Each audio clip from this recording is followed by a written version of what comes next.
Le choix que nous faisons d'étudier ce livre n'est pas une formalité, c'est une décision spirituelle pour que nous puissions encore davantage avoir une révélation parfaite de l'amour de Dieu qui a été manifesté en Jésus-Christ.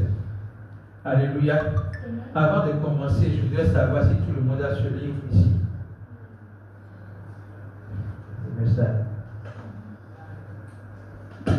Ok, donc je pense que tout le monde a ce livre. Nous allons déjà, au niveau de la couverture, je lis le titre L'amour, l'ADN de Dieu.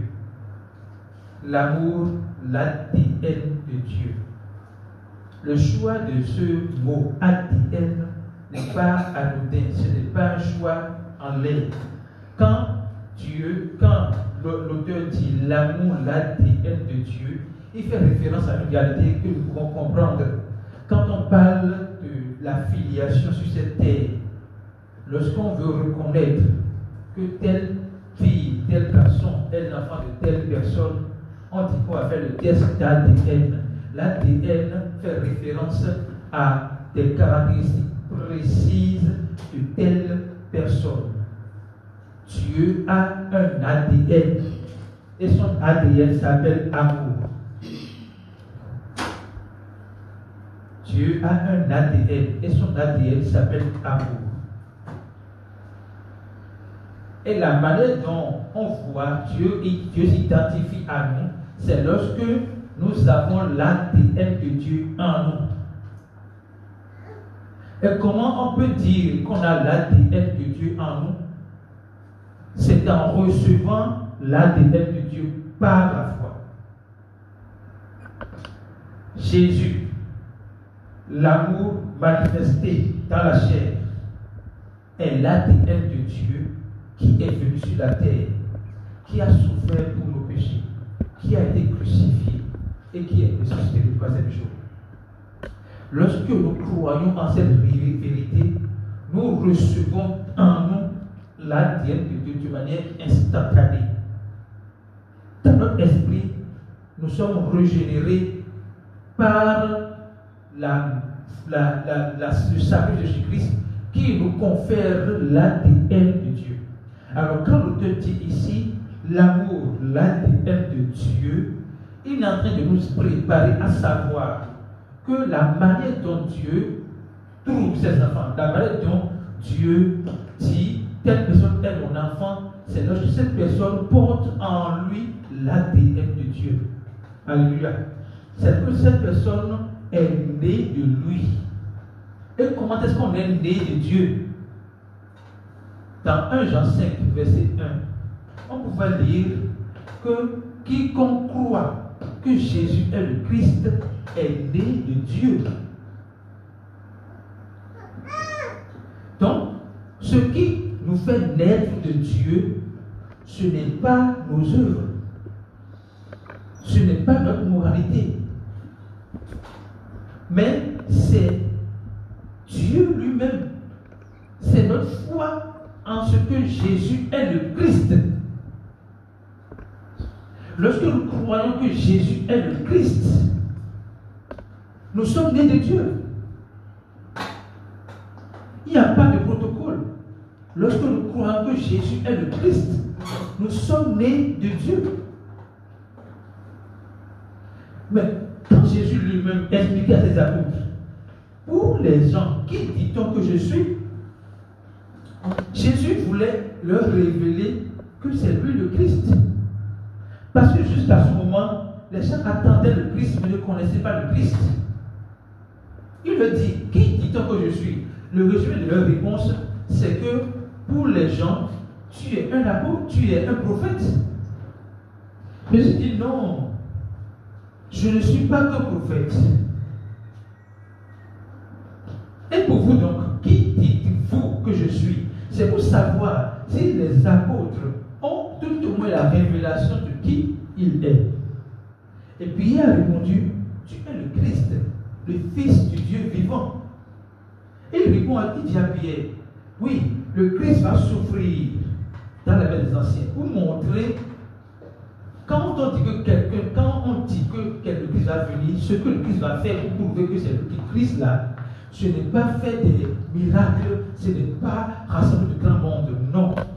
C'est accepter de payer le prix du péché, qui est la mort, à notre place. Et cela passe par la souffrance, la flagellation, la crucifixion à la croix, son sacrifice sur la croix, et sa mort et sa résurrection.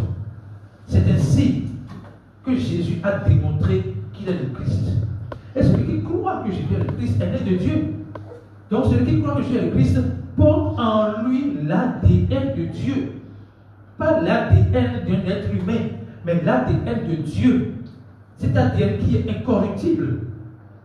Donc, l'apôtre a donné un titre à ce livre que nous devions comprendre afin de comprendre le contenu du livre. Et en intertitre, il dit Dieu vous aime. Non pas parce que vous êtes aimable, mais parce qu'il est amour. Autrement dit, l'amour de Dieu n'est pas basé sur notre nature à nous, notre capacité à nous, notre incapacité, mais l'amour de Dieu est basé sur qui il est, sa nature, son identité. Dès que vous comprenez que l'amour de Dieu est bâti, est établi, est fondé non pas sur vos œuvres, mais sur sa nature, vous êtes délivré de toute culpabilité, vous êtes délivré de toute envie de faire des performances, d'accomplir des bonnes œuvres pour plaire à Dieu. Votre désir serait de plaire à Dieu par la foi. Vous allez plaire à Dieu par la foi dans ce qu'il a fait. Donc Dieu vous aime. Non pas parce que vous êtes aimable, mais parce qu'il est amour. Alléluia. On va voir l'introduction, ce que l'apôtre voudrait que nous comprenions aujourd'hui. Il dit, il n'y a rien de plus exaltant que de venir à la révélation de l'amour de Dieu. Il n'y a rien de plus exaltant que de venir à la révélation de l'amour de Dieu. Un amour qui va au-delà des définitions et des imaginations humaines. La compréhension de la vraie nature de Dieu est vitale pour quiconque désire vivre une vie surnaturelle et victorieuse. Moi, je suis béni. À un moment donné, j'étais confus dans ma marche avec Christ à cause d'un verset que je ne comprenais pas. À cause d'un verset que je ne comprenais pas, mais qui ne me convainc pas sur la nature de Dieu. Et j'ai couru après les hommes de Dieu, les prêtres, les pasteurs, pour comprendre ce verset. C'est le verset de Job. Tu as donné, tu as repris, que son nom soit béni. Vous allez voir que ce verset revient tout le temps dans les enterrements. Comme pour dire aux gens, oui, votre enfant est décédé parce que c'est Dieu qui a choisi de le prendre. Et ça l'est parfois spirituel, mais ça renvoie à l'image de Dieu meurtrier. L'image de Dieu qui décide que quelqu'un souffre. Dieu qui décide que quelqu'un souffre. Il sait que vous aimez votre enfant. Et parce qu'il est Dieu, il est souverain, il vous l'arrache. Mais on dit que non, tu as donné, tu as repris, que son nom soit béni. Ça sonne faux. Même si c'est dans la Bible, ça ne sonne pas vrai. En tout cas, comparé à l'amour de Dieu manifesté en Jésus-Christ, ça ne sonne pas vrai. Que Jésus-Christ a dit, je ne suis pas venu pour perdre les âmes, mais pour les sauver. Et qu'on dise que Dieu a donné, qu'il a repris, que son nom soit béni. Alors qu'il a dit, dans Romains, on peut lire que, dans Romains 9, verset 11, ou 11, verset 9, on peut lire que les dons de Dieu sont irrévocables. Les dons de Dieu sont irrévocables. Ça veut dire qu'il n'est pas possible que Dieu donne quelque chose et le reprenne. Ce n'est pas sa nature. Donc, dans la quête de la compréhension de ce verset, j'ai parcouru tellement d'enseignements jusqu'à ce que je suis tombé sur un enseignement de Andromaque. Soit dit en passant, l'apôtre Moses a fait ses études dans l'école Caris Bible de Andromaque. Et Andromaque a fait une série sur la vraie nature de Dieu. Je vous assure, j'ai suivi cette série de bout à bout et j'ai été délivré. J'ai eu ma réponse d'abord sur la rapport au verset. J'ai été délivré d'une confusion sur la nature de Dieu. Où est-ce que j'en viens? L'apôtre dit ici, la compréhension de la vraie nature de Dieu est vitale pour quiconque désire vivre une vie surnaturelle et victorieuse. La base d'une vraie chrétienté, la base d'une vraie relation avec Dieu, c'est la compréhension parfaite de son amour, la compréhension parfaite de sa vraie nature. Parce que dans la Bible, on lit des choses qui ont tendance à aller contre la vraie nature de Dieu. Et donc, il est important d'être établi sur la vraie nature de Dieu, de comprendre cette nature. Et l'apôtre fait savoir que la compréhension de cette nature est vitale. La compréhension de cette nature est vitale pour nous si nous voulons avoir une vie surnaturelle et victorieuse. Alléluia. Il dit, le mot amour est un mot très courant, utilisé dans toutes les nations, toutes les langues et toutes les cultures. Tout le monde a une idée de ce qu'est l'amour et comment il devrait être exprimé dans notre vie quotidienne. Cependant, il y a une limitation à la définition humaine du mot amour. L'auteur veut nous montrer la différence entre l'amour de Dieu et l'amour des hommes. La perception que les hommes ont de l'amour et la perception que Dieu a de l'amour. Il dit, nous voyons que le mot amour, nous voyons que le mot est en relation, nous voyons le mot en relation avec les sentiments. Nous le définissons en fonction des conditions. Nous voyons le mot amour en relation avec les sentiments, c'est-à-dire les émotions. Et nous le définissons également en fonction des conditions, c'est-à-dire des intérêts. Autrement, l'amour des hommes est un amour basé sur les sentiments et les émotions, basé sur les conditions et les intérêts. Mais qu'en est-il de l'amour de Dieu? L'Écriture donne une définition fiable et plus profonde du mot amour en tant que personne, pas en tant que sentiment. L'amour de Dieu a été manifesté en la personne de Jésus-Christ. Autrement, Jésus-Christ est l'amour de Dieu. Vous comprenez ça? Jésus-Christ est l'amour de Dieu. La Bible dit que Dieu est amour. On peut lire cela dans 1 Jean 4, verset 8.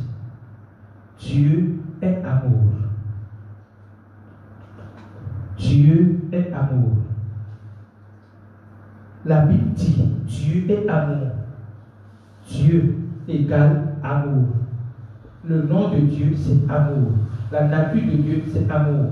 L'identité de Dieu, c'est amour. L'essence de Dieu, c'est amour. Dieu est amour. Par conséquent, il faut une révélation pour parvenir à une connaissance approfondie de l'amour de Dieu. Parce qu'il ne s'agit pas de dire que Dieu est amour comme une théorie, comme une expression d'information.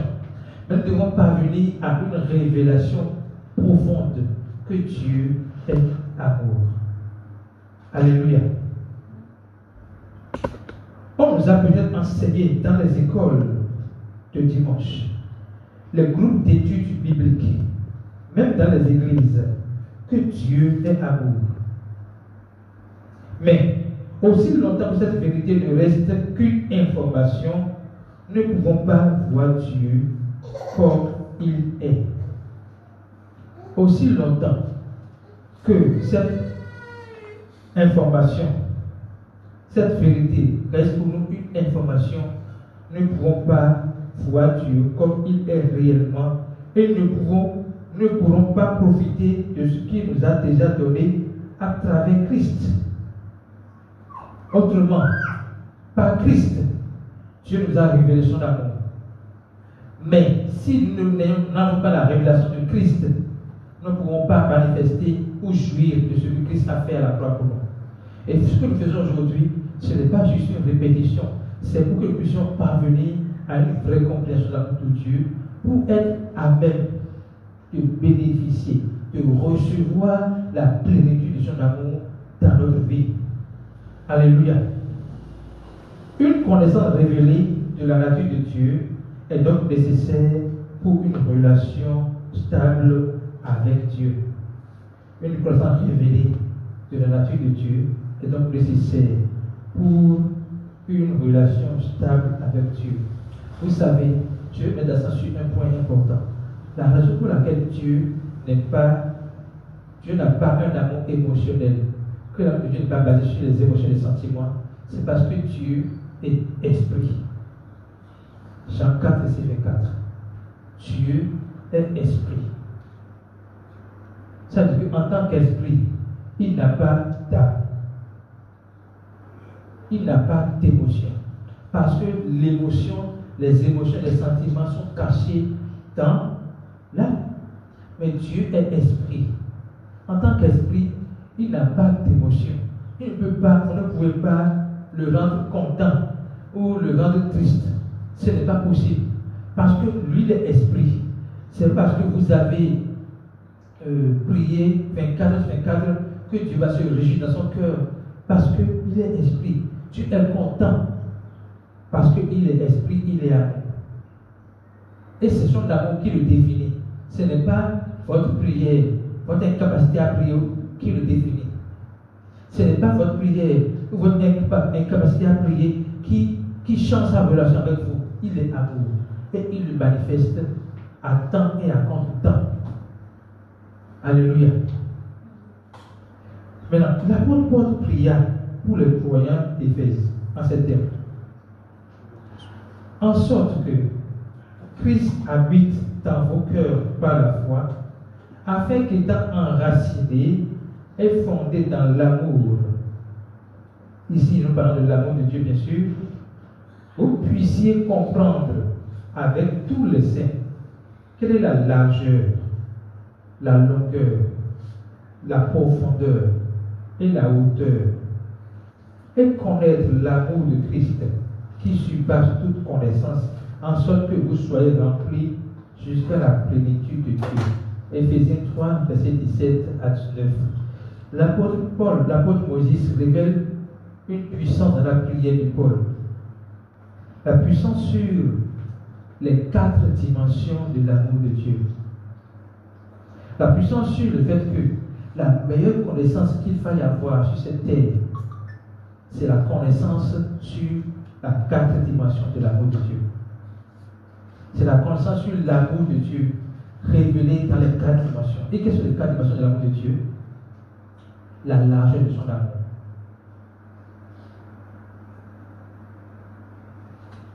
Dieu nous aime, quel que soit nos défauts.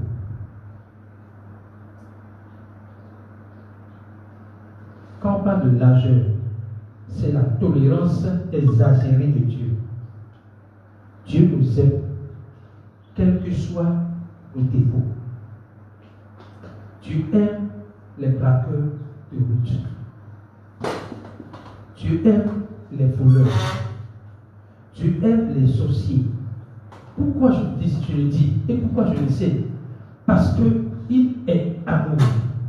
L'apôtre dit, Dieu vous aime, non pas parce que vous êtes aimable, mais parce qu'il est amour. Donc ce n'est pas parce que les sorciers sont mauvais que Dieu ne les aime pas. Dieu les aime. Malgré nos imperfections, malgré nos limites, Dieu nous aime. Ça, c'est la largeur de Dieu. Sa tolérance n'a pas de limite. Sa patience n'a pas de limite.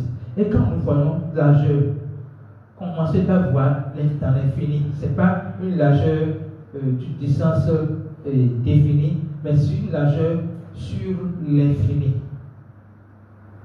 Dieu nous aime en longueur, la longueur de l'amour de Dieu. Il nous aime éternellement. Ce n'est pas qu'il nous aime pour un temps. Largeur, il nous aime malgré nos caprices. Longueur, il nous aime éternellement. Avec ou sans nos caprices, il nous aime éternellement. Hauteur, la hauteur de l'amour de Dieu. Dieu se met au-dessus de la mêlée. Il ne nous voit pas du haut, mais il s'est mis en haut. Il a élevé tellement son amour que rien que les choses puisse empêcher qu'il nous aime. La profondeur de l'amour de Dieu fait référence à son amour insondable, son amour qui ne peut pas être comprise. Comment Dieu peut nous aimer jusqu'à choisir de mourir, de prendre le vêtement corporel en Jésus-Christ et mourir pour nos péchés. Ce n'est pas compréhensible. Donc Dieu, en Jésus-Christ, a démontré les 4 dimensions de l'amour de Dieu. Il désire en tant qu'esprit de venir dans la chair pour sauver les hommes. Pourquoi? Sans effusion de sang, il n'y a point de pardon des péchés. Alors qu'en tant qu'esprit, il n'a pas la capacité de verser du sang. C'est pour cela qu'il décide de manière souveraine de prendre le vêtement corporel pour venir nous sauver. Pour venir nous sauver par son sang. Alléluia. Donc Dieu démontre en Jésus-Christ qu'il nous aime de manière inconditionnelle, de manière désintéressée, quels que soient nos défauts sur le long terme et quels que soient nos caprices. Alléluia. L'apôtre révèle ici, s'il fallait que le frère Paul prie pour les Éphésiens au sujet de la connaissance de l'amour de Dieu, l'amour de Christ, c'est certainement parce que l'amour de Dieu est au-delà du bon sens.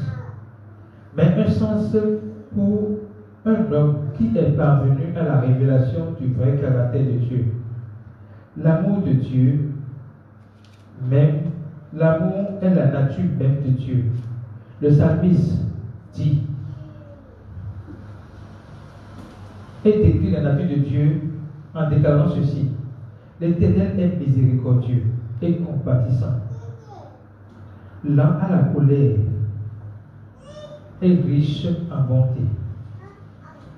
L'Éternel est miséricordieux et compatissant, lent à la colère et riche en bonté.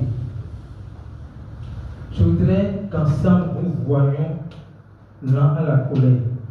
Quand on dit que Dieu est lent à la colère, lorsque vous retournez dans la version originelle de lent à la colère, ça fait référence à la patience illimitée de Dieu.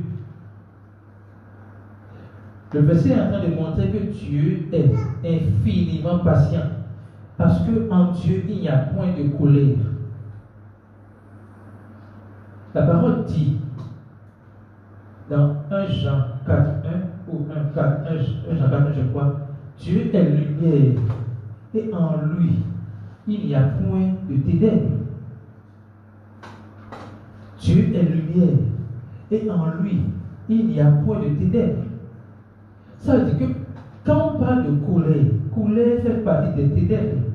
En Dieu, il n'y a point de colère. Et pour que cela soit clair pour nous, nous allons voir rapidement les deux définitions de l'amour de Dieu dans la Bible. Parce que Dieu a pris soin de définition de l'amour clairement dans la Bible. 1 Corinthiens 13, versets 4 à 7. Si vous permettez avec nous, 1 Corinthiens 13, versets 4 à 7. Nous allons voir la définition de l'amour de Dieu. On ne peut pas voir dans cela la colère. Je voudrais mettre un peu l'accent sur ce détail-là, pour qu'il n'y ait pas de confusion. On peut voir la version où on a mis amour, s'il vous plaît. La version où il est dit amour là. Dieu est amour. Dieu est amour. Ok, vous voyez. L'amour est patient. Donc, je suis en train de voir ici la définition de l'amour de Dieu. L'amour est patient. L'amour est plein de bonté. L'amour, il n'est pas envieux. Il ne cherche pas à se faire valoir. Il ne s'enfle pas d'orgueil. Verset suivant.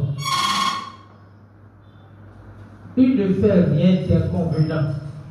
Il ne cherche pas son propre intérêt. Il ne s'aigrit pas contre les autres. Il ne trame pas le mal. Il ne trame pas le mal. Verset suivant. L'injustice l'attriste. La vérité le réjouit. Nous parlons de l'amour de Dieu. Verset suivant. En toute occasion, il pardonne. En toute occasion, l'amour de Dieu pardonne. L'amour de Dieu fait confiance. L'amour de Dieu espère. L'amour de Dieu persévère. Quand vous avez lu cette définition de l'amour de Dieu, est-ce que vous avez vu quelque part qu'on parle de colère? Non. Il n'y a pas de colère dans l'amour de Dieu. Il n'y a pas de colère dans l'amour de Dieu. Donc, Dieu n'est pas lent dans la colère. Dieu n'est pas lent dans la colère. Non. Dieu n'est pas lent dans la colère. Dieu est infiniment patient. Et nous allons voir une seconde définition de l'amour de Dieu. Galates 5, verset 22. Galates 5, verset 22. Galates 5, verset 22. Lisez avec moi. Écoute, le suivez bien. Mais le fruit de l'esprit, c'est l'amour. Écoutez bien. Le fruit de l'esprit, c'est l'amour. Vous allez voir qu'après l'amour, ils ont cité beaucoup de choses. Mais nous parlons du fruit de l'esprit. Donc, pour comprendre ce verset, voilà ce que vous allez voir. Le fruit de l'esprit, c'est l'amour. Et dans l'amour, on trouve la joie, la paix, la patience, l'amabilité, la bonté, la fidélité. Verset suivant.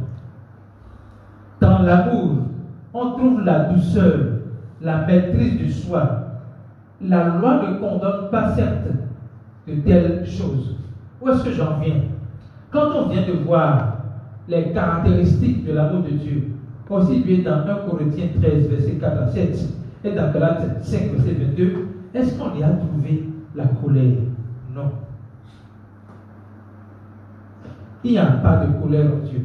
Alors le verset est en train de dire seulement, je vais reprendre le verset avec la révélation qu'on vient d'avoir. Le verset est en train de dire que Dieu est miséricordieux et compatissant, infiniment patient et riche en bonté. Il ne s'agit pas simplement du fait que Dieu aime, mais du fait que Dieu lui-même est amour. Plusieurs fois, et c'est l'auteur du livre qui parle Moses Vitaille, j'ai lu et entendu que Dieu est amour et qu'il m'aime, mais je ne l'ai pas pris comme une déclaration, je ne l'ai pris que comme une déclaration religieuse. Il faut comprendre ça.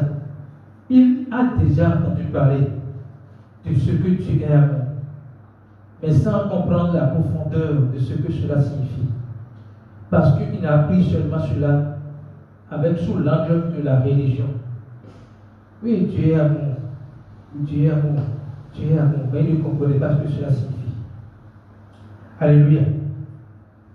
Il dit, je savais dans ma tête que Dieu est amour, mais pas dans mon cœur. Aujourd'hui, je voudrais que Dieu nous aide à ne pas avoir une compréhension intellectuelle de l'amour de Dieu, mais une compréhension cœur à cœur de l'amour de Dieu. Parce que le livre là a existé. La révélation dans ce livre a existé jusqu'au moment où il a reçu l'amour de Dieu dans son cœur et dans sa tête.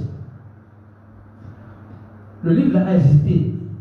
Dès qu'il a compris l'amour de Dieu dans son cœur et non dans sa tête. Il dit, j'avais l'habitude de voir Dieu comme un amoureux saisonnier qui m'aime seulement quand je fais des choses bien, mais qui arrête de m'aimer quand je fais des choses mal. C'est ce que la religion nous renvoie. La religion ne montre pas que Dieu est amour à temps et à contre-temps. Il montre que Dieu est amour quand nous faisons les choses qui lui plaisent, quand nous faisons les bonnes œuvres. Mais il cesse d'être amour quand nous faisons des erreurs. Non. Dieu a une nature constante. Dieu a une nature constante. Il nous aime, non pas parce que nous sommes aimables, mais parce qu'il est amour. Ça veut dire que même si nous ne sommes pas aimables, Dieu nous aime. Parce que son amour n'a pas pour source, pour racine, notre comportement, notre caractère, mais son amour a pour source, pour racine, sa nature. Alléluia. Il y a quelques années, mon point de vue sur Dieu a changé. J'ai eu une rencontre divine avec le Seigneur qui a révolutionné toute ma vie. J'ai eu une rencontre avec le Seigneur qui a révolutionné toute ma vie et ma marche avec Dieu. Ça veut dire quoi? La révélation de l'amour de Dieu est le commencement d'une vraie marche avec Dieu. La révélation que nous avons personnellement de l'amour de Dieu est le commencement de notre marche avec Dieu. Alléluia. Amen. Il dit, les mots me manquent pour expliquer en détail comment le Seigneur Jésus-Christ est entré dans ma chambre avec sa splendide présence. Écoutez, il n'a pas dit qu'il a vu Jésus physiquement, comme les gens le disent. Il n'a pas dit qu'il a vu Jésus physiquement, comme les gens le disent. Il a dit qu'il a senti la présence de Jésus-Christ dans sa maison, dans sa chambre. Et pour faire clair, il a dit, ce jour-là, je me détendais sur mon lit. Je ne faisais rien de spirituel. Soudain, j'ai senti quelqu'un entrer dans la chambre. Même si je n'ai vu personne avec mes yeux physiques. Je n'ai vu personne avec mes yeux physiques. Mais j'ai senti la présence d'une personne. Il nous est arrivé plusieurs fois qu'en marchant dans la route, nous sentons une présence derrière. Nous regardons derrière, on ne voit personne. Et très souvent, on a peur. Parce qu'on sait qu'il y a quelqu'un derrière nous, mais on ne voit pas la personne. Et c'est ce qu'il a expérimenté sa chambre.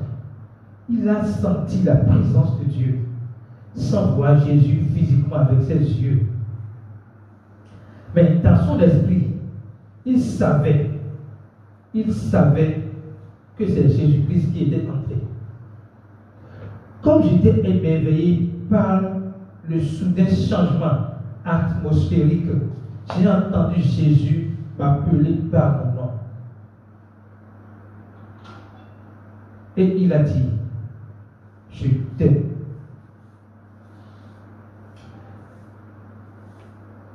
Je prie le Seigneur qu'au travers de cet enseignement, nous entendions Jésus nous dire, je t'aime. Que nous entendions Jésus nous dire, je t'aime. Et le je t'aime de Jésus n'est pas je t'aime des hommes. Au moment où Jésus lui disait je t'aime, c'est dans un contexte où il étudiait déjà l'amour de Dieu à l'école comme Bible. collège. Et il n'est pas d'accord avec les révélations qu'on libérait sur l'amour de Dieu. Il trouvait ça dangereux, il trouvait ça facile, il trouvait ça anormal que Dieu puisse nous aimer de cette manière. Mais le jour où Jésus lui a dit dans ses oreilles, je t'aime, il a compris que ce n'est pas de la blague. Il a compris que c'est du vrai, c'est de l'authentique. Alléluia. Il dit, c'était comme si c'était la première fois que j'entendais quelqu'un me dire ça. Immédiatement, les larmes incontrôlables ont commencé à couler. Je ne pouvais pas imaginer. Dieu m'aime malgré moi, Dieu m'aime malgré mon état, Dieu m'aime malgré mes péchés, Dieu m'aime malgré ma résistance à son message, Dieu m'aime malgré tout. Oui, il a vu que Dieu l'aime. Je prie que nous voyions également que Dieu nous aime. Après cette expérience, chaque fois que j'étudie la Bible, tout ce que je voyais, c'est Dieu exprimant son amour envers tous les hommes. Une précision importante, il y a une précision importante ici. Dans Jean 3, verset 16, la parole dit que Dieu a tant aimé le monde qu'il a donné son Fils, afin que quiconque croit en lui, ce Fils unique, ne périsse point, mais ait la vie éternelle.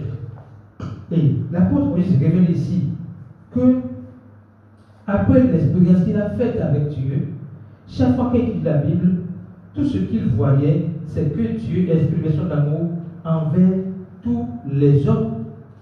Dieu n'a pas exprimé son amour envers les chrétiens. Dieu a exprimé son amour envers tous les hommes. Dieu a exprimé son amour envers tous les hommes, pas envers les chrétiens. Et l'homme qui reçoit l'amour de Dieu en lui devient croyant, mais Dieu n'a pas réservé exclusivement son amour uniquement pour les croyants. C'est pour les hommes du monde entier. Quelle que soit votre race, votre taille, votre culture, votre religion, votre appartenance politique, quel que soit qui vous êtes dans le monde, Dieu vous aime. Quelle que soit l'immensité de votre péché, de vos péchés, de vos erreurs, Dieu vous aime. Quelles que soient les difficultés dans lesquelles vous vous trouvez maintenant, notez ceci, Dieu vous aime.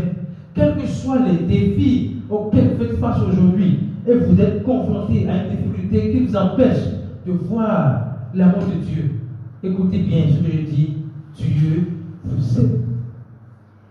Non pas parce que vous êtes aimable, mais parce qu'il est amour. Son amour est capable de vous délivrer de vos souffrances actuelles. Parce que son amour a été capable de vous délivrer des ténèbres pour la lumière. Alléluia. L'amour de Dieu a été capable de nous sortir des ténèbres pour nous transporter dans la lumière de Christ. Et si l'amour de Dieu a fait cela, il n'y a aucune difficulté, il n'y a aucun défi, il n'y a rien que nous puissions espérer dans ce monde qui soit au-dessus de l'amour de Dieu. Dieu vous aime. Et accepter l'amour de Dieu revient à dire à vos difficultés, mon Dieu est infiniment plus grand que vous. Mon Dieu m'aime et je suis convaincu qu'il m'aime. Alléluia. Il dit, sans aucun doute, il y a une énorme différence entre la façon dont j'avais l'habitude de voir Dieu et comment je le vois maintenant. Autrement, la compréhension de l'amour de Dieu change notre perception sur Dieu.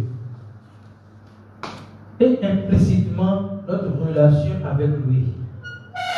Nous ne sommes plus confus, nous ne sommes plus apeurés, nous sommes confiants dans son amour, nous sommes rassurés qu'il nous aime, nous sommes rassurés que le salut qu'il nous a donné n'est pas un salut temporaire, mais éternel. Nous sommes rassurés que, quel que soit ce que nous expérimentons, Dieu nous aime. Alléluia. Il n'y a donc rien de plus excitant que d'expérimenter Dieu et de vivre sous le parapluie de son amour tous les jours. Il n'y a rien de plus excitant que d'expérimenter Dieu et de vivre sous le parapluie de son amour.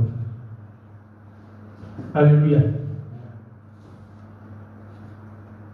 Je crois que c'est la volonté de Dieu que tout le monde parvienne à la connaissance de qui Dieu est réellement. Dieu veut.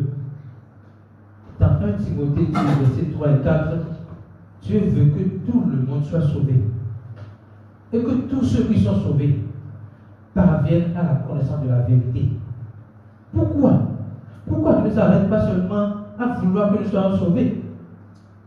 Parce qu'on peut être sauvé et souffrir parce qu'on n'a pas compris la vraie nature de Dieu. Notre compréhension de la nature de Dieu dépend de notre relation avec lui. Si nous ne comprenons pas que Dieu nous aime, il nous est impossible, il sera impossible de pouvoir manifester cet amour, de pouvoir accepter cet amour, de pouvoir jouir de cet amour. Nous devons être convaincus que Dieu nous aime.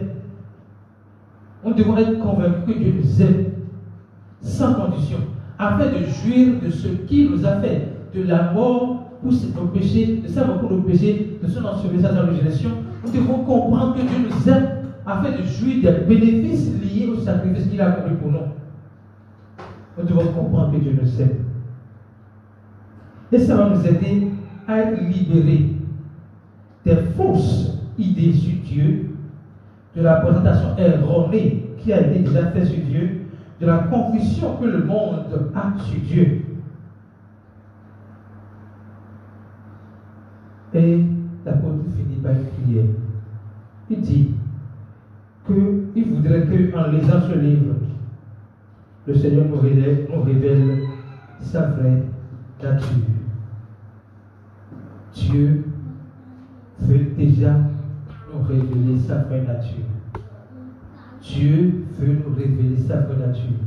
Mais est-ce que nous sommes prêts pour recevoir la révélation qu'il a à nous donner de sa vraie nature? Dieu nous exhorte ce matin à comprendre qu'il nous aime, indépendamment de nos erreurs, de nos bonnes foi, de nos habitudes, de notre moralité. Il nous aime parce qu'il est amour. Il nous aime et il voudrait que nous comprenions cet amour, non pas dans notre tête, mais dans notre cœur.